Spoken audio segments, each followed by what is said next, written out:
Welcome, everybody, to the A Little Less Fear podcast. I'm your producer and host of the show, Dr. Lino Martinez. This is your motivational podcast of people's incredible journeys. Oh, yeah, let's do this.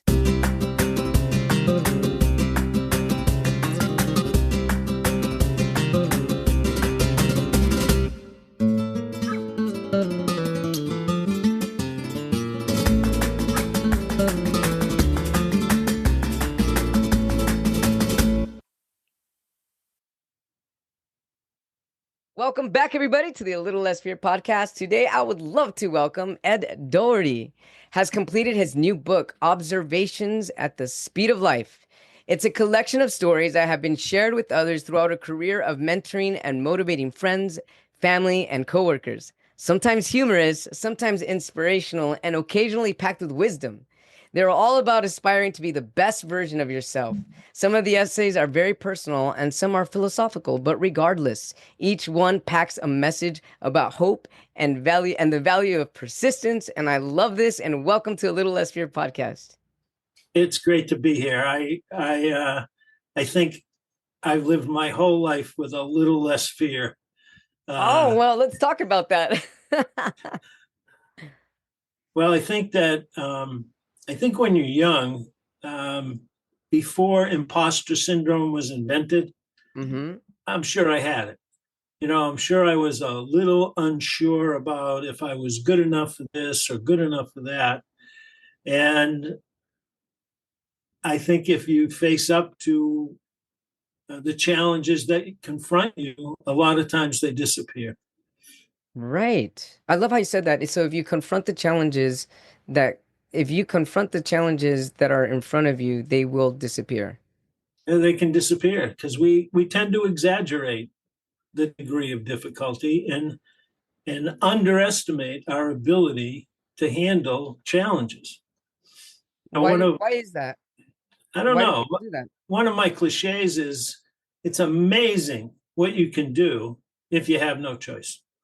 If you have to do it, it's amazing. I love how you said that. It's amazing what you can do.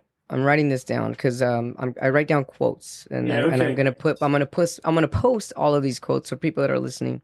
It's amazing what you can do when you have no choice. This rings so true for me. So if people are listening to this episode for the first time, you can go back to some of my episodes where I talk about this genetic disease I have and how I lost my urinary bladder. And a lot of people have often commented to me like, I don't think I could do that. And I've said that before, but if you have no choice, you probably could. Yeah, you probably could. And so it is amazing what you can do when you have no choice. How has that been true for you? Well, I think, my book has stories about starting when I was 10 years old and things that I learned about it. One of the stories that kind of popped into my mind was I saved up my money and went to a hockey camp when I was in junior high school. And the first day, it cost a lot of money, and I was already working I had a paper route when I was 10, and I was working in the corner store when I was 12, so $15 a week, I was rich compared to my classmates. And so I went to this hockey school, 5 nights. There were a lot of college kids there. Pro players were there. First time I stepped on the ice, someone hit me, knocked me right on my butt.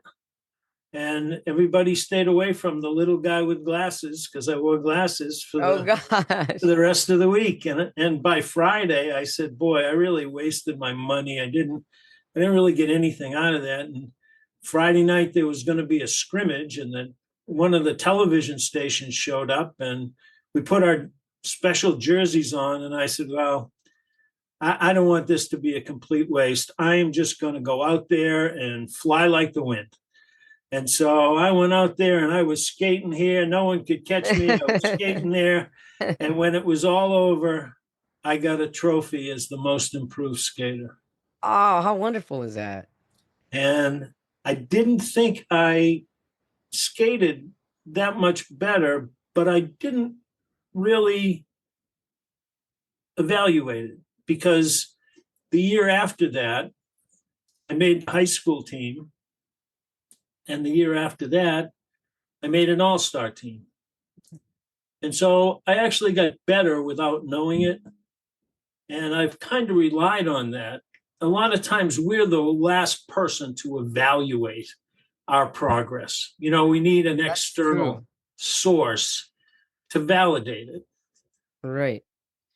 I love this as you're telling me your story about how, I mean, you were a kid and you could have, it could have gone the opposite way, the sour way, or feeling bullied or just not good enough and just Yeah. not, and not being persistent.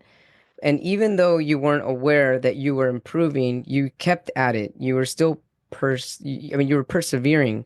What was driving you, if you can remember, to continue despite not knowing your progress? Well, I didn't want to give up. I had worked hard. I had saved a lot of money. Mm-hmm. I I did it to get better, and I just wanted to get better. Mm-hmm. And I knew that if I went out there like a timid soul, that nothing good would happen. So I just kind of seized the moment. I still have the trophy, by the way. I look at it every now and then, and and and I'm glad I did. I'm glad I did. Another related story to that: how we handle disappointment impacts our lives more than we ever know. The story I'll tell you is also a sports story. I tried out for the junior high school baseball team. I was a catcher, but I couldn't even reach second base throwing the ball. And the last day before spring vacation, I went to the locker room, just like in the movie. They posted the names of all the kids who made the team. I read it. I wasn't there. I walked home and cried the whole way home because I didn't make the team. Mm-hmm. But by the time I got home, I said, well, sometimes teams send players down for seasoning. They just need more. So I'll try out again next year. Oh, True wow. story. That's amazing. So the first class after vacation was my art class with Mr. Colley. And guess who was the coach who cut me? Mr. Colley. So I walked into the class, and I don't know, to this day, I don't know what possessed me to say it, but I said to him, hey, Mr. Colley, how is the team shaping up? Well, that guy was in shock because was not the expected 13-year-old behavior. Yeah, right. It sounds like a little man. So the class is over, and he says, Ed, could you stop by the desk on your way out? And I said, sure. He says, Ed, one of our catchers can't continue. I wonder if you would reconsider joining the team. Wow. I said, yes. And so I went to every practice. And that year I think we played 15 games. And I got in one game for 2 outs in left field. That's amazing. However, the next year, same team, guess who was the captain? You were the captain the very Yep. next year? Yep. That's amazing. So I've often looked at that. The way I handled that disappointment Mm-hmm. really could have changed the trajectory of my life, Right. because it just did. Mm-hmm. So now looking back at the after all these years, how would you say you handled that disappointment? Well, when I was in high school, we had a group of guys that used to say FSFY, and that stood for feeling sorry for yourself. Mm. And that was taboo. And Mm-hmm.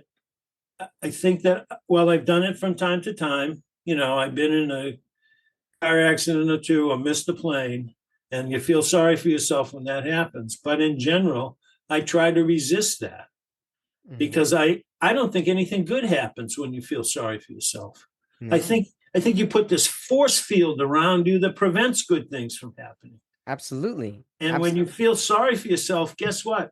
Something else bad is going to happen Oh because yeah, you're not ready.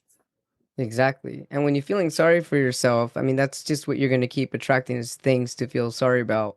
Yep. and it's easy to spiral after that. And then you even start hanging out with people that feel sorry for themselves because misery loves company. So yeah, I mean, Right. I could definitely see how the FSFW, feeling sorry for yourself, is a something that's important to resist. So Yeah. how did you resist it? Was it just something that you feel? Because the way you're describing yourself as a child, I almost feel like you were naturally inclined to just jump back up on your feet and be able to resist negativity or heaviness and being able to transform that and change that. Well, two things. I was the oldest of eight, Holy moly! Wow. and there's a certain amount of something that goes with that. Yeah. Oh And God. a lot of times we don't give our parents enough credit for how we turned out. We Hmm. we just remember maybe when they let us down or something else. But I think when I was growing up, I became aware that I was a reflection of my parents and that people were judging my parents based on me. And I had that thought at a very early age. And having that thought at an early age, like seeing that now, you feel that that was a reflection on how you were as a young adult, young child. Yeah. Yeah. And so they were the type that would resist feeling sorry for yourself. Yes, I think so. So they never told you, they never said anything to you, Oh, like no, right now you're no, being FSFW or anything like no, that. You kind of no, just no. naturally picked it up and said, okay. And as the Yeah. eldest, I can imagine that you also felt somewhat responsible to demonstrate that type of ability or Oh, resilience. there was definitely a role model element to growing up.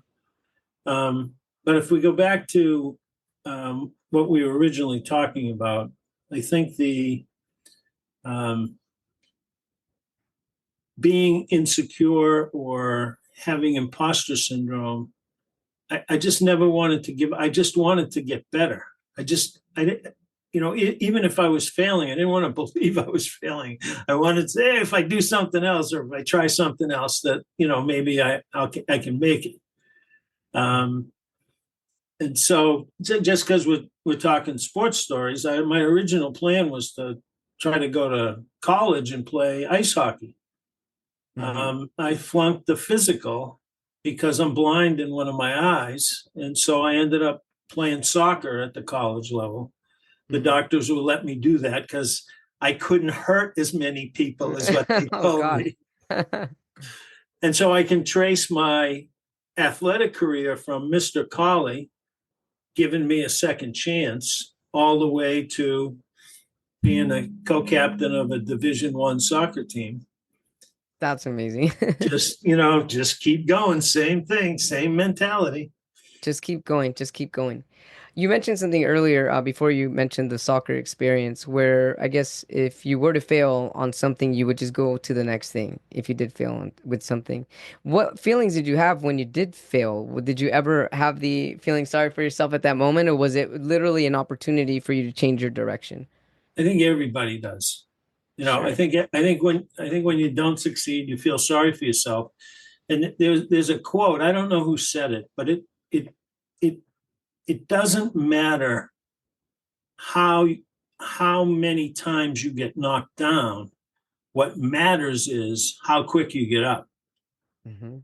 So if you're knocked down and you stay down, then good things are happening. But if you get knocked down and you get back up, you're right back in the race. Hmm. Yeah. Oh, yeah. Yeah, Definitely back in the race, one way or another, if you yeah, get back right. up. But sometimes I have found that, at least in my life, that staying down can be beneficial because getting up too quick might be a little rash. Well, I will tell you that there is a thin line between bravery and stupidity. And I spend a lot of time right on that line. I love that. So there, yeah, well, let's talk about that. The fine line between bravery and stupidity. Well, you mentioned that I ran a marathon when I was 70.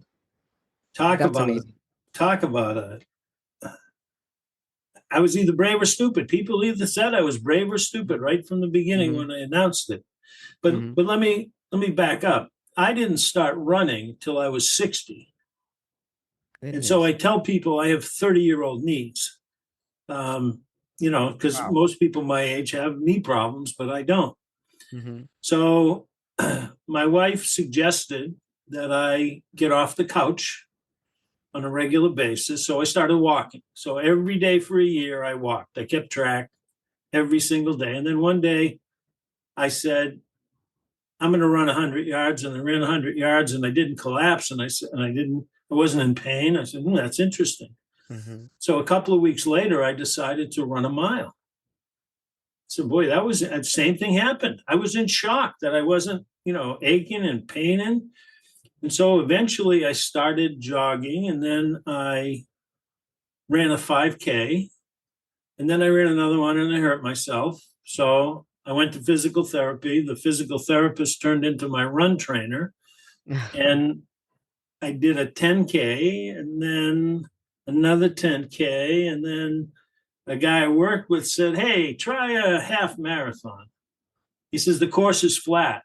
And it scared me. I just didn't think I could do it. 13.1 miles. That's But I insane. did. And then I ran another one, and then another one, and then another one. And then I went to my trainer and I said, "Do you think I could run a marathon?"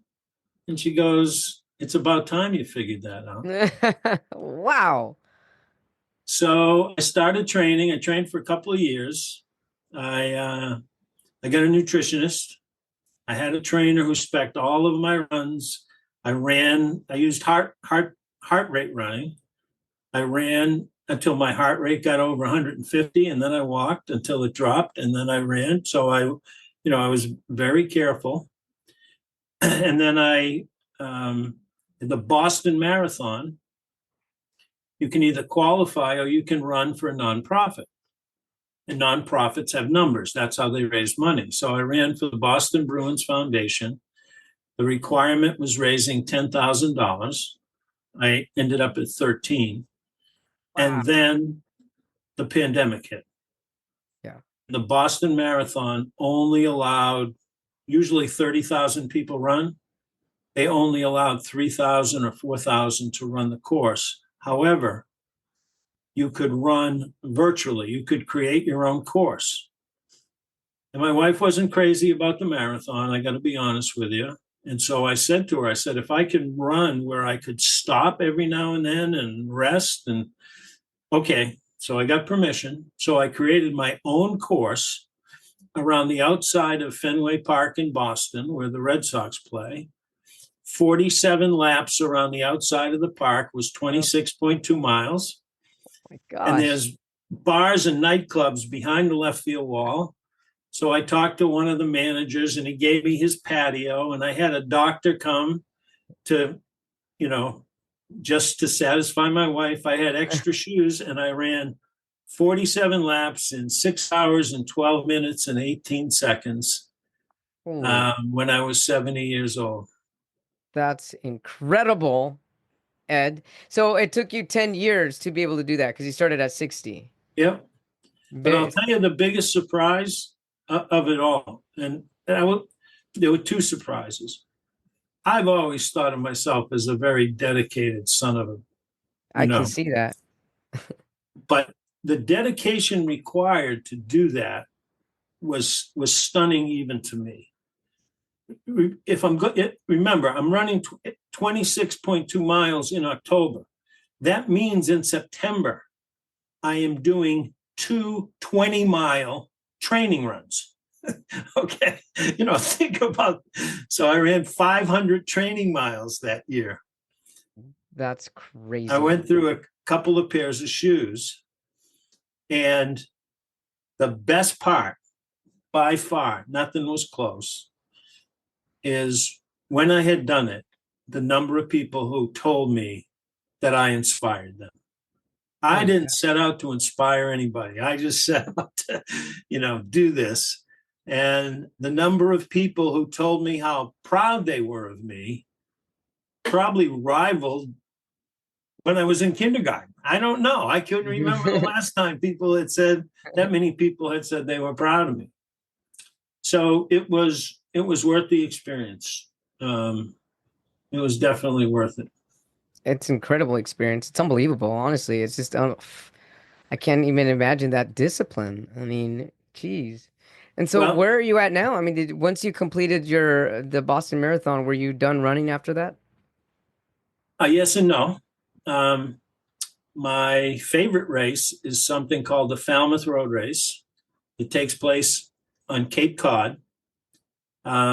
Runs. It's a 7 mile race in August on the most humid day of the year. Yeesh. Generally, the temperature is in the 80s or 90s.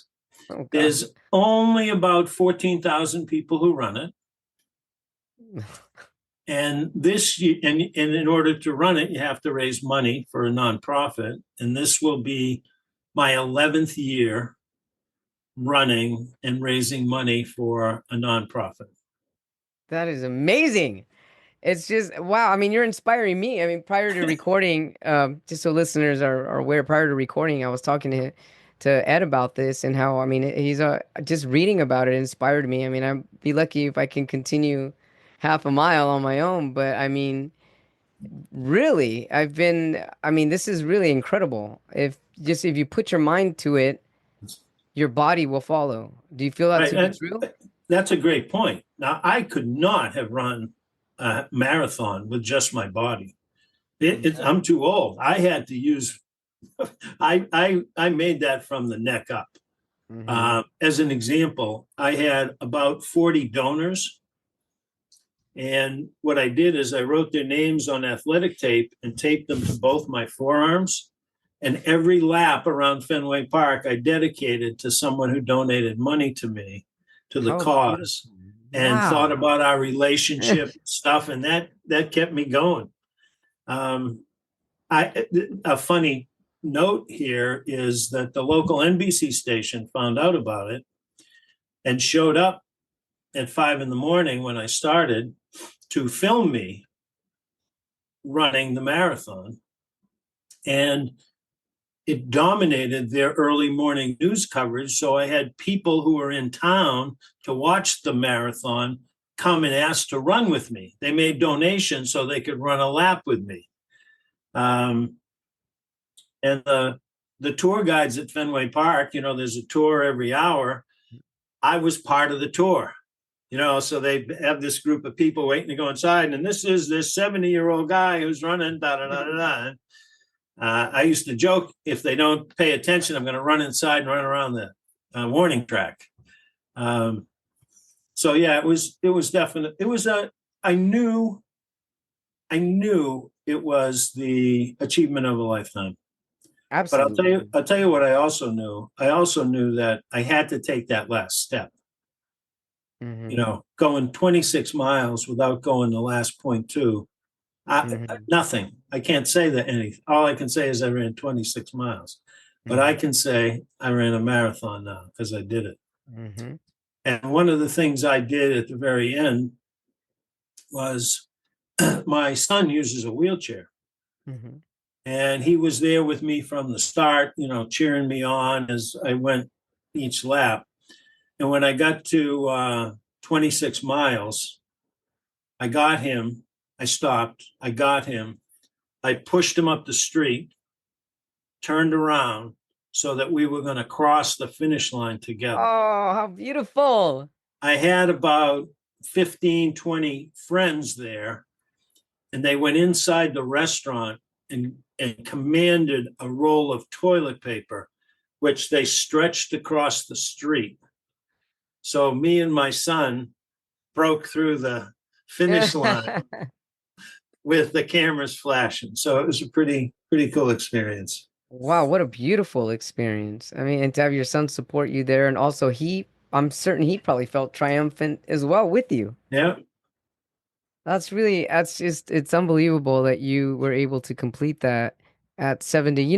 I had a question prior to that. You said that your wife encouraged you in the beginning to get up and start walking. Yeah, I have found that there are people in life that will ignite the next chapter in your life. And we have many hundreds of opportunities when people come in to inspire us and inspire us, and you can either choose to listen or not. Yeah, but it seems right. that she was a catalyst in this with this incredible lifetime achievement No question. to encourage you. I mean, it's just I, unbelievable that you followed her advice and you I trusted her. I never tell the story without that part. I don't say, yeah, I ran a marathon, da da da da. I always start with my wife suggesting that I get off the couch. Yeah, that's really amazing. And the amazing thing is the trust and the faith that you had with that suggestion. Yeah. Well, we have our 51st anniversary this summer, so Well, we're congratulations. we're kind of connected, if you know what I Yeah, mean. I'll say you are. I mean, that's super duper connected. That's incredible. And so, something else that just blew my mind right now. You said that that was your basically like a lifetime achievement, and it's not. What I find beautiful about that is you didn't say, "Oh, I made $50 million and that was the my lifetime achievement." It was something that you put your mind, body, and your entire faith within yourself, your being, to accomplish something that not that many people can do at that decade of their life. And I mean, that is what's the your lifetime achievement, and that is just it's just incredible. It wasn't a material thing; it was a thing that you put your mind to and believed in. Right. And it's, a couple of years ago, to be honest with you, sometimes I still can't believe I did it, but I did it. I got the proof. I got Hmm. the, Yeah. uh, I and you're right. I had to put my mind to it. There were Yeah. times when I said, do I really want to keep on this path? Should I fake an injury or something so I can get out of it? But I just kept going.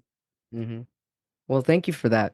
I mean, your story has inspired and motivated others, including me. Thank you for sharing that, and thank you for your persistence and your perseverance. It's really quite beautiful that you're taking your human experience to the full most extent that you can in your lifetime, and that's really powerful. I want to be all I can be. Yeah, you are. Yeah, definitely.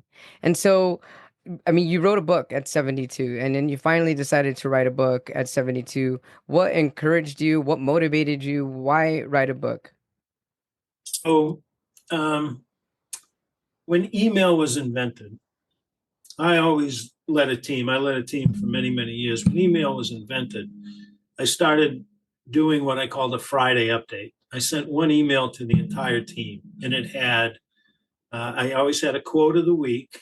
And then I had reminders, this is happening Thursday. I did shout outs, congratulations to John for blank. And then I ended it with an observation. And it could have been an observation about some event that we had or some experience that I had. Um, Sometimes I told some of the stories that we've talked about just to share with people what how I was thinking. Hmm.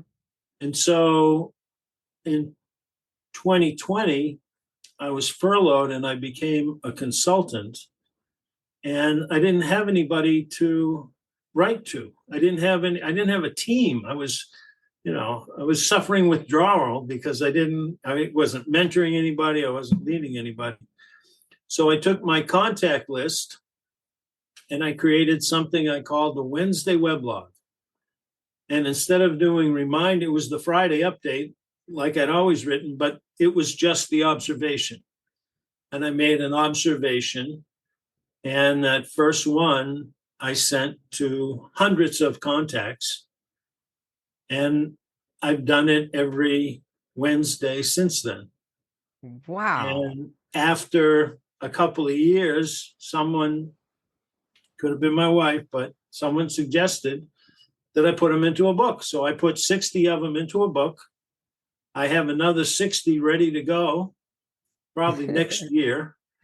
And they're stories that resonate with people. I'll give you an example. The first story in the book, I had a summer job as a pipe fitter, third class unskilled. That was my title, third class unskilled. Talk about self esteem, right? You call somebody third class and unskilled. Oh man. I was a pipe fitter in a shipyard at the very end of the Vietnam War. And everybody was trying to stretch the work so that they would get overtime. And they were hiding. Like if you went into the restroom, the union contract said you didn't have to come out. And so I was taught to collect all of the local papers, and I went into the restroom and did all the crossword puzzles. I'd stay in there for hours. Mm-hmm. And there were other things that bothered me. There was a restaurant across the street called Pete's.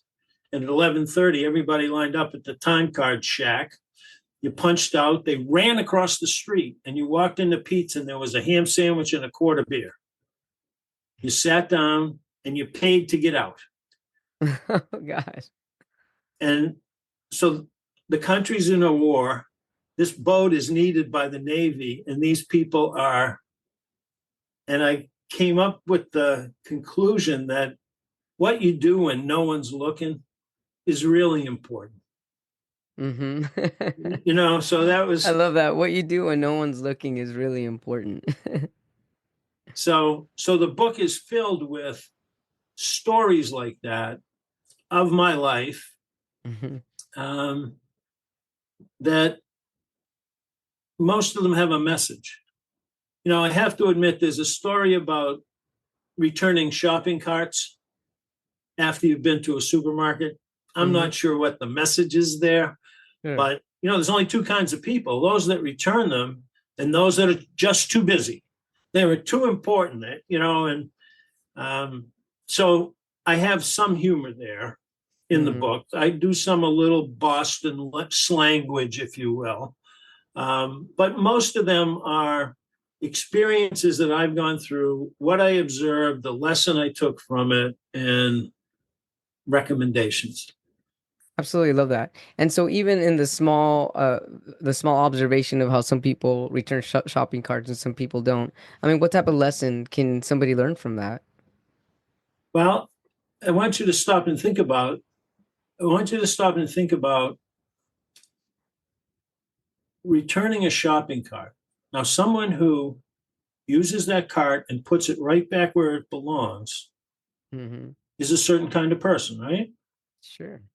Now, if it's raining and they leave it where it was, they're a different kind of person, aren't they? Because they only do the right thing. You know what I mean? It's easy. Right. I Uh, see.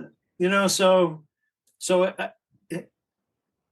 one of the things I don't think most people like, I don't like people telling me they're more important than me. Sure. And someone who doesn't return a shopping cart is telling me they're more important than me.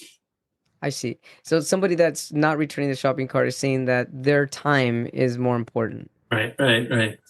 Right. That and also I feel another lesson in that is how much more present someone can be with their life. Because if people are living more in the present moment, they'll see that the small little thing that somebody would call like a nuance is actually something that can be gracefully done Yep, and for the benefit of others.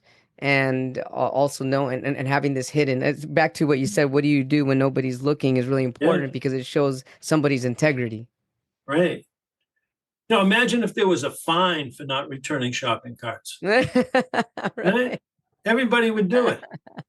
I know you're in California. I used to drive in the Central Valley in California, and the Thule fog would cover, sit on the valley. And I remember zipping up Interstate 5 and seeing a sign that said patrolled by aircraft.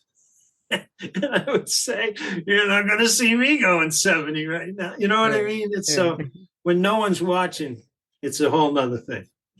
That's true. That's really incredible. I mean, that really says a lot about somebody's integrity. I guess that's just the word that keeps coming to Yeah, mind. right, right. I guess you're right. Yeah, really So one of incredible. my favorite stories in the book, I call a little red towel. A little red towel. Little red towel. Mm. So I worked across the street from Fenway Park. I was a big baseball fan, and because I worked local, I was able to get to most of the games. And I met this 80-year-old usher who was the most enthusiastic person I'd ever met.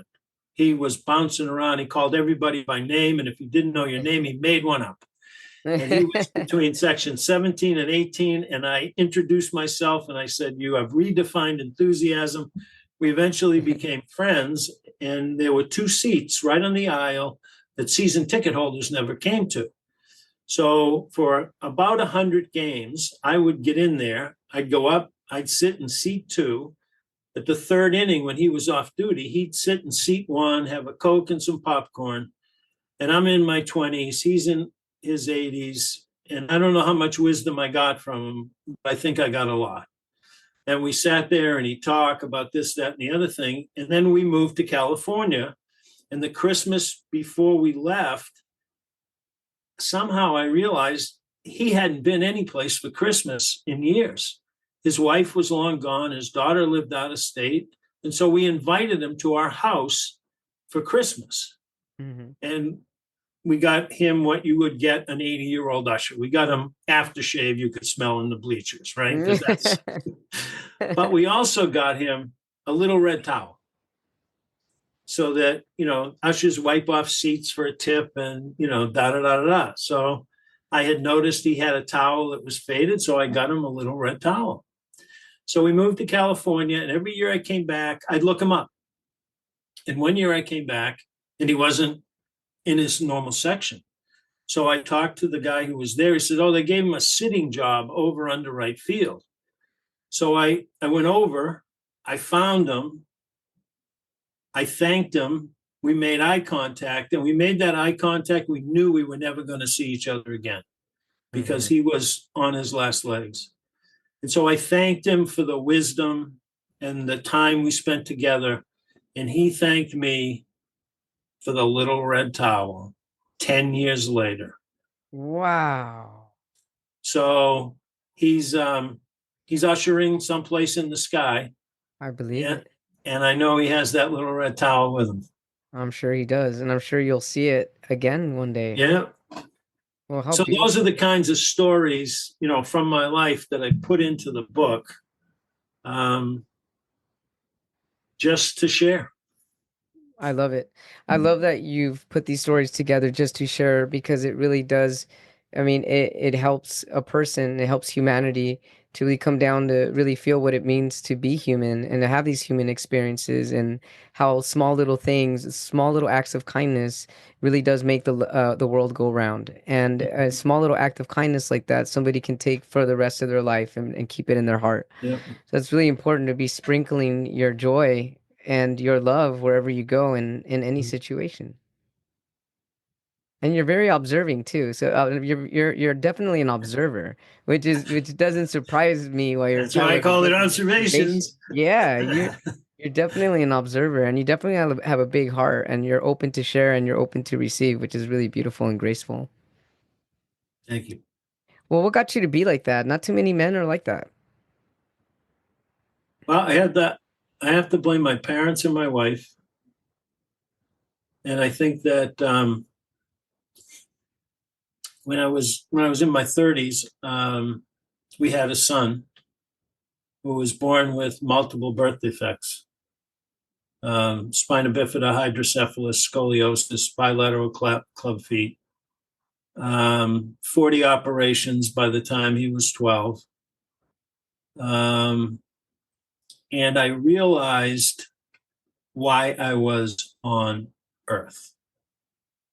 We suspect why we're here. We rationalize why we're here, but I knew why I was here. And, we were talking earlier about it's amazing what you can do when you have no choice. Mm-hmm. I remember when the ambulance showed up to transfer him from a community hospital to a neonatal intensive care unit. And I knew that I had to be in charge because my wife was, recovering and I was the one. And the ambulance driver says, sign this. And I said, I want to see your driver's license. And he looked at me like I was crazy. I said, you think I'm going to let anybody take my son without a valid California license? Right. And the next day after he was born, he had spine surgery. And there was no, because he was born with an open spine, there was no guarantee that he was going to survive. And this is before cell phones and all that stuff. And I remember sitting in the hospital at the end of a corridor, and just like in the movies, the operating door opened, and I saw the physician walk towards me, and I didn't know what he was going to say. Hmm. And he said, "He made it. I'll see you tomorrow." Because the second day, he had to have brain surgery. Oh, geez. And so I'm sitting there again. My wife is at home. I have nothing to distract me. I can't play anything on I'm just sitting there thinking through, will I see my son again? What's going on here? The operating room doors open. He comes down and he says, "It was successful." And I said to him, "Boy, he's a tough son of a bitch." And he looks at me and he says, "Just like his old man." Oh my gosh, you're So, bringing me to tears here. Oh, so wow. it's amazing what you can do when you have no choice. Like Yeah. you just have to do it, and let's get it done. Let's go. Yeah. Whew. Thanks for sharing that. I mean, beautiful story, really. I see that the persistence that you had as a little boy, gosh, your story's so touching. The persistence that you had as a little boy helped you to build yourself as a foundation of this strong father that was about to go into an incredible journey with his son, and you didn't give up either. It's like you were given this your son, and there weren't any options. This is what needs to happen, and you were going with it. Just the way that you continued your life as you were a kid. When you fell down, you're like, well, you know what? You're gonna stay standing up on your 2 feet, especially now that your son is Yeah, being gifted to you. And it seems yeah, that your son did the same thing, even though he was a neonate. I mean, he still had that perseverance at days old. And so, I mean, it's really inspiring, motivating, and yeah. it's My dad, um, before he passed away, he says to me, "I want you to know that most of my life I've been the toughest Doherty, but Joe is the toughest Doherty now." oh yes, And think of what absolutely. he's overcome, and um, yeah, it's inspiring. It really is. And I mean, it's no wonder his father can run a marathon at 70. Really. I mean, how beautiful is that? And so, geez, I'm trying to compose myself. Oh gosh, it's just so beautiful. I mean, life is really beautiful. It hands us things at unexpected moments, and we can embrace it or reject it. And I've found that just embracing any challenge or any moment and facing the challenges that you said, and just not expecting anything other than what will happen is one of the most beautiful ways that you can allow life to unfold for you. Well, if you think about what impresses you, and the people that impress you, they're people that have overcome challenges. Hmm. Like you impressed me as soon as we started talking. I mean, stop and think about that. Someone who doesn't have challenges is born with a silver spoon in their mouth and everything goes their way.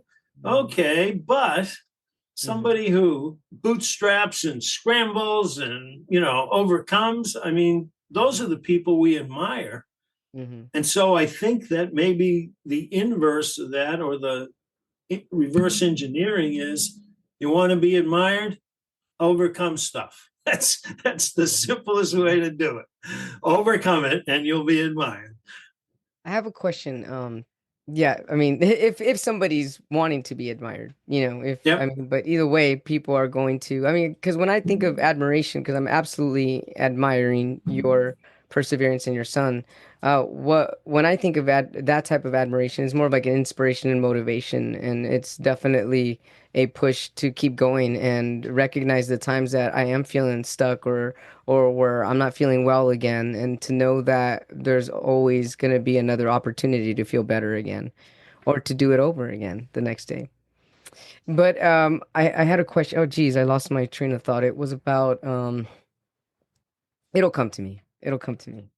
See, I have an excuse because of my age. That happens to me all the time. I Oh, forget I my know. What's my excuse, right?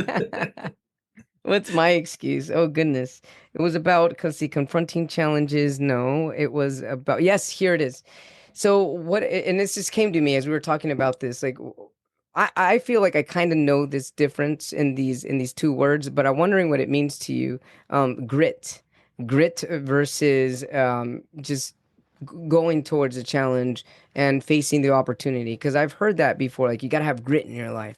And it's like, well, how do you, what is grit to you? I guess it would be the first thing that occurs to me is the ability to take a punch. Um, there's all kinds of walls that put up in front of us, and you either go over them, around them, or through them.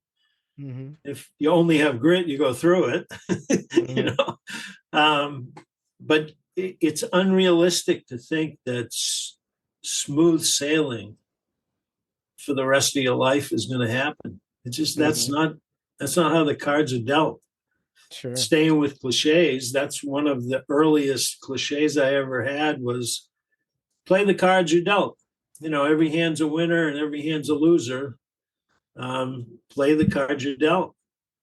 And it's funny because when I supervise people, I didn't have a lot of turnover. And people would Uh-huh. say, how come you don't have turnover and everybody else does? And I'd say, I play the hand I'm dealt. You Yeah. know, try to make the best out of each Yeah. card, try to make the best out of each situation. Right. Um, Just reminded yeah, me of Kenny Rogers' song, right? yeah, You yeah, got yeah, to yeah. know when to To hold 'em, hold them know when and to to fold them. fold 'em, Yeah, know when to walk away, know when to run. is You never very true. count your money. Oh my When you're God. sitting at the At the table, table, we'll be coming around the mountain there'll when be the time enough. dealing's There'll be done. time enough for counting when the dealing's Oh, done. there'll be time enough for counting when the dealing's done. Yeah. And that's for sure. Well, what a powerful song. I mean, it really is. And what a great way to bring it into this. I mean, thank you for your energy and thank you for this opportunity to connect with you and your son and your wife and just your story has been really encouraging and motivating. And I mean, I'm going to take this story with me most likely for the rest of my life because it's given me an opportunity to be my best. And that's what you're here to do, to motivate people. I can feel it. And yeah, I mean, if you, Just back up for a second. You got to realize that you don't do a podcast with this title and this purpose without having a noble aspiration. This is a noble podcast Mhm. because this helps others. And if you stop and think about the definition of noble, it's helping others. Yes. So, congratulations for you on what you're doing. And I should be clapping for you. You shouldn't be clapping for me. Well, we'll clap for each other because that's what Okay. we're here for, right? We're here to clap for each other. Thank you so much for telling me that. I really appreciate it. So I've got a poem, Ed, as expected, that I wrote dedicated to this episode and dedicated to your energy and your story. So here it goes. It's called Years Have Turned Pages. Ed Doherty. Years have turned pages into the chapters of my life, where I have faced a multitude of challenges. Challenges unforgotten, fallen between stars near and far, and submerged in waterfalls of tears, which have turned fears into cheers. For all the painful circumstances were amongst lessons and opportunities for a better me. And as I turn the pages of my life, unforeseen joy sprinkles laughter from yesterday to the day after. I sit in solitude in the distance, as an observer of grace, and life has been worth it. For instance, this is my happy place. And there it is. Very cool. Thank you. Very cool. I wish I was a poet. Well, maybe I'm a poet and I don't know it. You know what? You are. I mean, did that not rhyme? You never know. Your next book might be a book of poetry. Yeah, no, that's safe. You're safe from me. Oh my goodness. How can our viewers, our watchers, and our listeners get a hold of your book and get a hold of you if they need to? Sure. So The book is a webpage for the book, www.observationsatthespeedoflife.com. If that's too long to remember, you can go to Amazon. The book is available on Amazon, and it's available in English and Spanish. And I have an audiobook version coming out this summer. I Wow. narrated it myself. And How so fun.